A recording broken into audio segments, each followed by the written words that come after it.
Hi, my name is Linsdau. I'm a polar explorer and motivational speaker. Today we're going to talk about travel day! How do you survive in Yellowstone in the winter?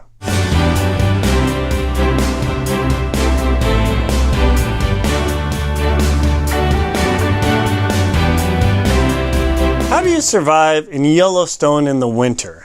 If you find yourself out traveling on a snowmobile expedition or driving around or maybe skiing across that very frigid park in the winter, you could actually end up in a very serious survival situation. So as you can see, I'm wearing a pretty thick puffy coat. It's not the thickest jacket I do own, but I'm wearing this to illustrate the point that Yellowstone in the winter can be incredibly beautiful.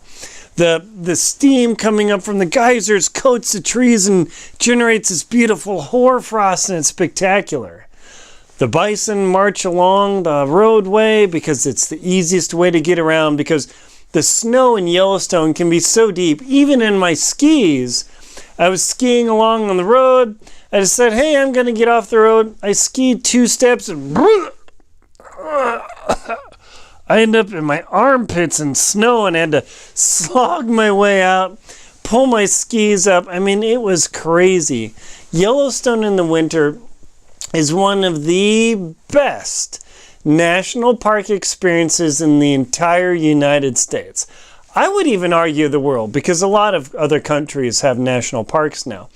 But Yellowstone in the winter can also be incredibly treacherous. I've written about some of my experience in Yellowstone in my book, Antarctic Tears, because I used Yellowstone as my high altitude, super cold training. In fact, let me see if I can find. How to camp in the snow, page 31. Let me see if I can flip through and find a picture of me. Yeah, there we go. Camping in Yellowstone in the winter. This is an elk that was killed by wolves. One of my camps overlooking the valley between Duck Lake and Old Faithful. And by the way, bears have been cruising through here.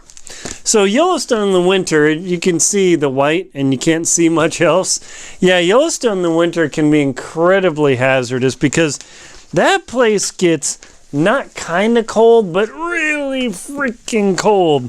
Now, I'm going to put a link to my book below, so if you want to click onto it and go to Amazon, you can find my book there. Also, if you can take a minute, hit the subscribe button and hit the little bell button next to that. That would help me out a lot. But being in Yellowstone in the winter requires a lot of planning and training. Now, if you're just going on a snowmobile trip with a guided tour, they'll give you the jacket, the gloves, the helmet, the whole thing, and they've got heated hooves and hoods for your feet and your hands, so you should actually be very fine. However, if you're going out into Yellowstone by yourself, you've really got to be prepared for minus 45 degree temperatures. What? It gets that cold in Yellowstone in the winter? Darn straight, kids. Ling, ling, ling, ling, as Jim Carrey would say. The first winter I crossed Yellowstone, it got to minus 45 degrees. That's without wind chill, without any breeze, just literally at that temperature at night. It was like Arctic cold. It was Antarctic cold. It was insane there. So imagine minus 45 degrees. People say in Minnesota, North Dakota, maybe Wisconsin, I've been in minus 45 degrees. No. More often than not, you've been in your home when it's minus 45 degrees out. You've started your car. You waited for it to warm up. You go out there, you get in your car. You drive to work, you run into work. You are in 45 degrees for a short amount of time. But when it gets that cold, like you got to minus 60 degrees in Jackson Hole in 1978 and 79, that was cold. But at that temperature, have you ever seen those pictures where people throw the cup of hot water and it fans out and it makes this frozen fog because the water freezes almost instantly at about minus 50? Yeah, when it's that cold, stuff freezes immediately. So to survive in Yellowstone, you've got to have a pretty serious jacket with multiple layers. Like right now, Well, hopefully I won't make too much microphone noise. I've got a shirt under here. I've got this shirt. I would normally have another fleece under this jacket, and then I would have my down parka to be able to go into the winter in Yellowstone.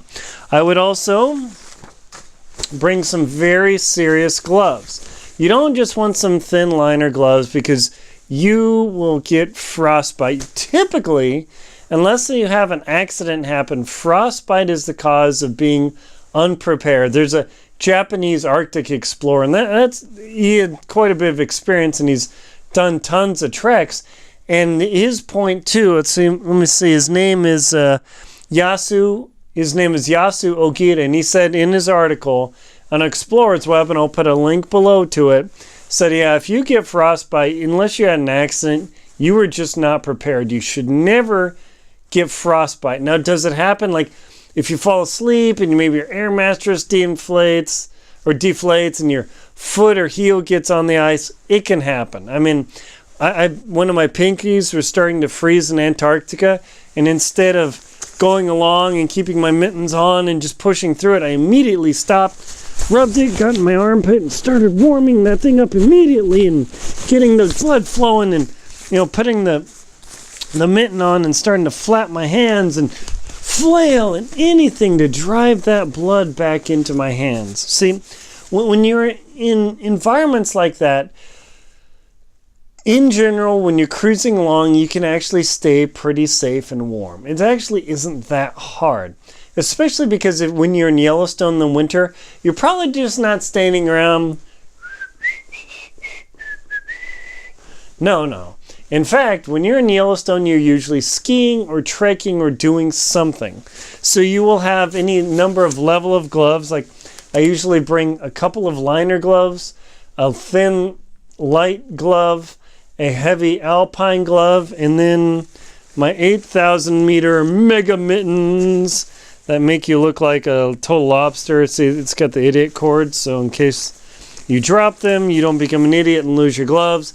So you gotta be like totally mittened up, because in extreme temperatures like in Yellowstone with the wind's not so bad, but the cold and the altitude can be very serious. And if it's too cold and your thumb's still burning, suck your hand out, create the little claw, and just put your complete hand into the mitten and don't even use the thumb. I've actually been skiing along and climbing where, man, my thumb's still actually a little bit chilly. So one of the tricks is surviving in Yellowstone is you just suck your, I mean, you don't take your hand out here, but inside the glove, instead of being able to use your thumb, you pull your thumb out and you put it in here, and then, see, nothing in the thumb, then you can start keeping your hands much warmer when you're slogging along, cruising, and skiing or climbing or doing whatever you're doing. So also, Yellowstone in the winter is extremely dry, and it is very easy to become dehydrated and to develop altitude sickness, which will affect your head, your breathing. I wouldn't say I'm not a doctor, but you probably won't get pulmonary edema or cerebral. It's possible.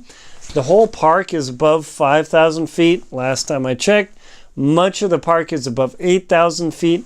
So if you fly from New York, Miami, Des Moines, and you just go there and start cruising around, you're not going to feel good. So make sure if you decide to go into Yellowstone in the winter and you're actually trekking and doing things, spend a day or 2 or 3 acclimating in Gardner or Jackson Hole or West Yellowstone or Cook City or wherever you're coming from, because you don't want to have that altitude affect you. And you've got to drink a lot of water. I usually drink at least 4 liters of water on an expedition through Yellowstone in the winter, which means, that's right, you're going to the bathroom a lot. It's pretty annoying because you got to get your business out at minus 40 degrees possibly, and it's not comfortable. But if you don't intake enough water, you become dehydrated, your blood thickens up, and then you actually get colder quicker. And I actually talk about that, where's my book, with Dr. Terry Williams here. Ooh, don't drop this. Dr. Terry Williams talks about that too, and in his part, in the medical part about Adventure Expedition 1, about if you become dehydrated and you let yourself get cold, your blood starts to thicken up, and then it transports heat less efficiently, and you become even more cold. So the keys to surviving in Yellowstone are stay highly hydrated. Not crazy, but stay highly hydrated. Prepare with mittens. Have multiple layers, not just one single jacket, because if you sweat your jacket up, you could get in real trouble. Be prepared for very slow travel, deep snow, and serious conditions. That is how you survive in Yellowstone in the winter, is be prepared for the Arctic and the Antarctic. Because I've been there when it's raining, and I've been in there when it's insanely cold. So be prepared, and you will have a spectacular time in one of the most beautiful places in the world in winter in Yellowstone. That's my favorite time to go to Yellowstone, the park. Please support my channel by hitting subscribe and hitting that little bell below. You can find that right there on your phone. Please hit like and comment on my video. Tell me how I'm doing. And support my channel on Venmo, PayPal, and Patreon. Thank you very much for watching. My name is Aaron Linsdau.